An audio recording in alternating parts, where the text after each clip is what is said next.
Halo teman-teman, jumpa lagi dengan aku Anin, aku Anissa. Di video kali ini kita akan membahas tata nama senyawa turunan alkana. Senyawa turunan alkana merupakan senyawa-senyawa yang berasal dari alkana yang satu atau lebih atom aja digunakan oleh atom atau gugus atom tertentu. Gugus atom tertentu inilah yang disebut sebagai gugus fungsi yang merupakan penentu dari sifat senyawa tersebut. Yang akan kita pelajari yang pertama adalah alkohol. Di kehidupan sehari-hari kita gunakan sebagai antiseptik. Sekarang ini kita gunakan sebagai hand sanitizer. Kemudian ada hal ini digunakan sebagai pelaut dan juga sebagai obat bius atau anestesi. Kemudian ada aldehid, ada ini contohnya formalin. Kemudian ada senyawa keton. Keton ini digunakan sebagai pembersih cat kuku atau kita mengenai sebagai aseton. Kemudian ada asam karboksilat. Asam karboksilat ini juga. Selanjutnya ada ester. Ester ini contohnya karena yang memiliki aroma bermacam-macam. Ester ini digunakan sebagai esens di kehidupan sehari-hari. Kemudian yang terakhir ada haloalkana atau alkyl halida. Haloalkana ini digunakan obat bius juga kemudian kita jumpai di rumah sebagai obat bius juga kemudian kita jumpai di rumah kita sebagai freon. Ini merupakan gugus fungsi dan rumus umum untuk senyawa turunan alkana. Yang pertama ada alkohol. Alkohol ini memiliki gugus fungsi OH. Cirinya adalah OH, kemudian eter, cirinya adalah O yang mengikat alkil di kedua sisinya. Kemudian aldehid ini cirinya ada C yang berikatan rangkap dengan O dan juga mengikat H, tangan satunya mengikat alkil. Sedangkan keton C berikatan rangkap dengan O, kemudian kedua tangannya yang lain itu mengikat alkil di kedua sisinya.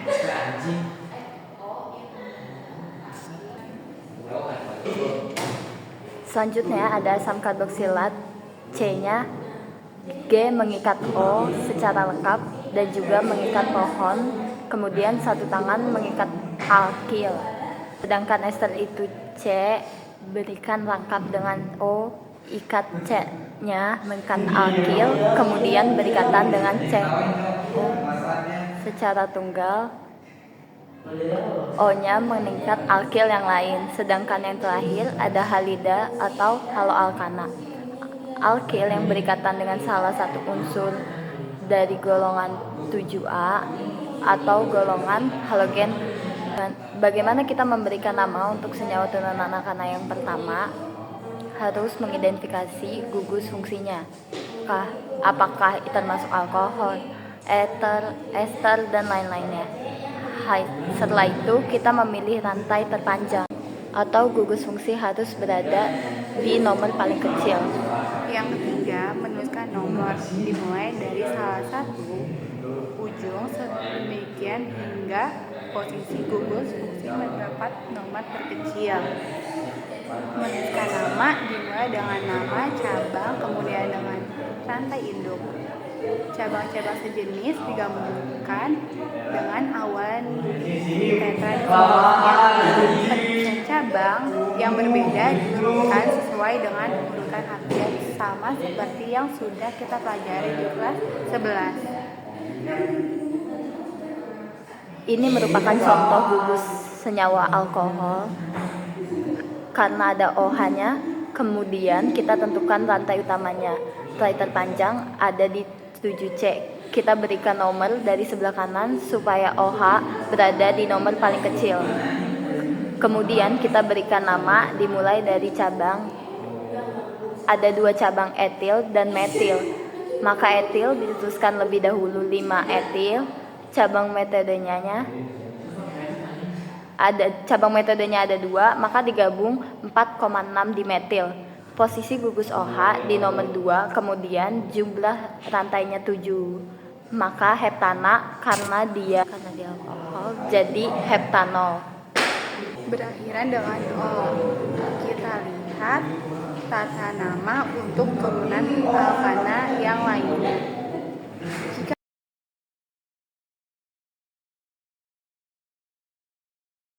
kita mendapatkan struktur seperti dia, dan langkah pertama gugus fungsinya karena dia ada OH, maka struktur ini termasuk ke dalam senyawa alkohol. Langkah pertama, kita tentukan rantai utama alkohol. Rantai terpanjang yang dapat dibentuk di mana OH harus berada di nomor paling kecil, maka kita berikan nomor dari sebelah kanan. 34. Penamaan ini dimulai cabang ada nomor 3 metil. Kemudian posisi OH ada di nomor 2. Rantai utamanya jumlahnya 4, maka butana karena di alkohol menjadi butanol. Berakhiran dengan ol.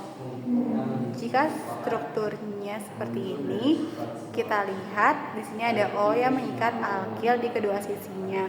Maka senyawa ini termasuk ke dalam senyawa eter. Memberikan nama untuk eter, kita jumlah alkil di sebelah kiri dan sebelah kanan O. Kita lihat jumlah yang paling sedikit. Jumlah yang sedikit itu di sebelah kiri ada 1, maka dia dijadikan sebagai gugus alkoksi. Sedangkan alkil yang jumlahnya lebih banyak, hal itu sebagai gugus alkana.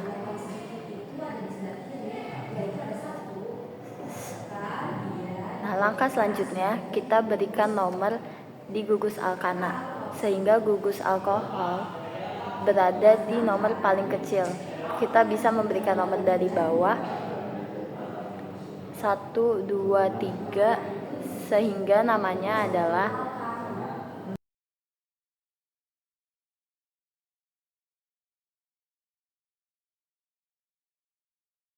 gus alkoksi. Itu jumlahnya 1, maka namanya menjadi metoksi diikuti dengan alkananya. Jumlah C-nya ada 3, namanya menjadi 2 metoksi propana. Ini untuk senyawa eter. Jadi kita lihat jumlah C yang terikat di O. Kalau C-nya lebih sedikit, maka dia menjadi gugus alkoksi. Sedangkan C yang lebih banyak, dia menjadi gugus alkana. Jika strukturnya seperti ini, ikatan lengkap dengan O dan H ini artinya gugusnya adalah aldehin.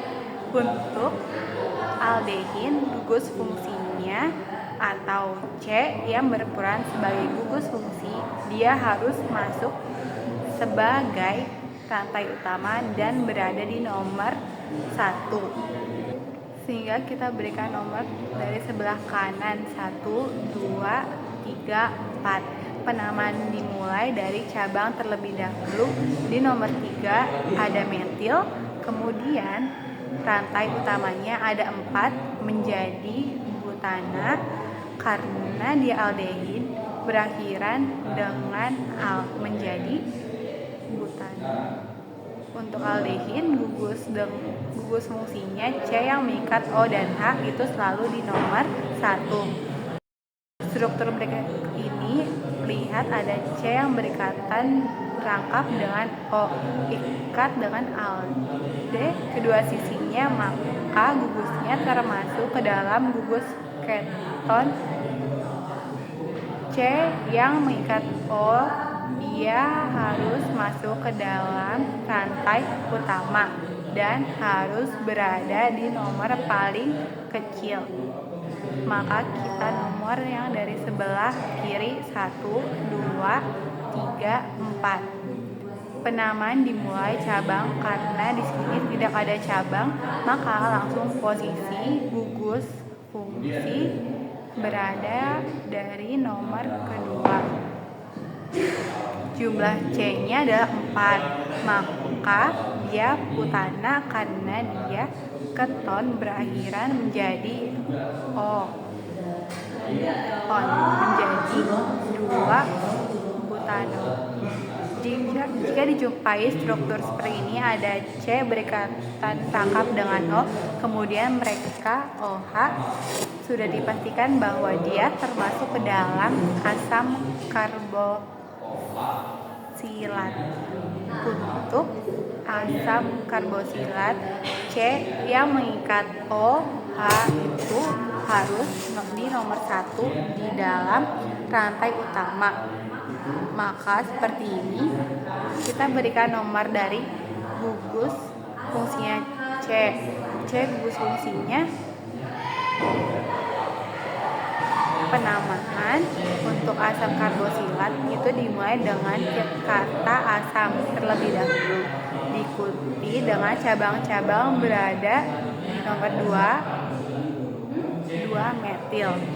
Kemudian rantai utamanya C-nya ada 3, maka dia propana. Karena dia asam karboksilat, kamu menjadi propanoa. Berakhiran roat asam 2 metil propanoat. Untuk asam karboksilat, jangan lupa awalnya selalu ada asamnya. Struktur berikut kita lihat terdapat C yang mengikat pos rangkap dan 01 tunggal, maka dia termasuk ke dalam gugus senyawa ester. Untuk ester, pertama kita tentukan akhirnya, di mana alkil itu yang terikat di O secara tunggal, akhirnya ada 2, maka ini disebut sebagai etil. Kemudian C yang lain dimulai dari C yang mengikat usarakap, itu disebut sebagai gugus alkanoatnya. Jumlah C-nya ada 3. Penamaannya dimulai dari gugus etilnya terlebih dahulu atau gugus alkilnya, maka namanya menjadi etil. Dilanjutkan dengan nama alkanoatnya. C-nya ada 3, maka etil propananoa. Nah, ini untuk ester. Membedakan ester dengan asam karboksilat, dari namanya sudah pasti kalau asam karboksilat depannya ada asamnya. Yang terakhir, jika strukturnya seperti berikut, kita lihat haloalkana. Kita lihat alkanae seperti biasa, ada atom dari golongan 7A, artinya dia sebagai haloalkana.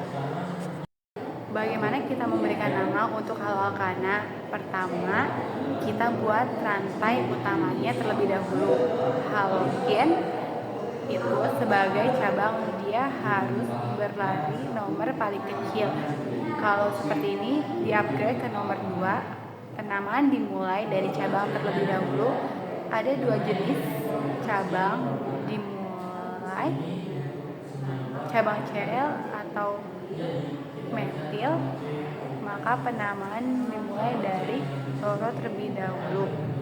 2 kloro, 2 metil, diikuti dengan rantai utamanya ada 3, yaitu propana. Kalau atom yang terikat di alkil atau terikat di alkana itu Cl, maka dia menjadi kloro, atau kalau F dia menjadi fluoro. Br menjadi bromo. Kalau iodu. Demikian video pembelajaran dari kita. Sampai jumpa kembali. Dadah, makasih. Dadah.